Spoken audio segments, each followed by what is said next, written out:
Yan eh. Ulitin ko po. Subscribe and sworn 1 over square root of x plus 1. Dokumento, Madam Chair. Tapos, ito kasi pwede mo to i-rewrite Notaryo po kayo, Attorney as Galicia, na sinasabi nyo hawik kasi at hindi po sworn before you. ay, mali. Magkaiba po yun, Attorney. Mag-interject si Sen. Sherwin. Actually, sunod na nakalista pagkatapos Pwede mo siya i-write as questioning at pinaka-pasensyosong nagital. Tanong kay Attorney Galicia rin. diba?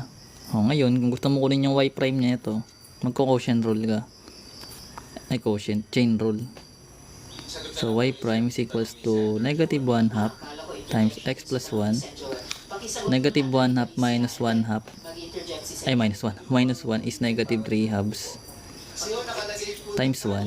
dokumento nyo, Kasi, yung derivative na ito is 1. and sworn before Ngayon, magkakaroon ka ng negative 1 half tapos x plus 1 hawik lang. negative 3 halves. Po kayo, So, kung ayaw mo ng negative, ibaba mo yan. Which means, naging negative 1 over 2. Tapos, para maging positive yung exponent mo, naging 3 halves. Wherein, pwede mo to i-rewrite as negative 1 over 2 the square root of x plus 1 Nawala na po ako ng cube. parang nagulat po talaga ako dun sa nangyari. Attorney Galicia. At may ganyan.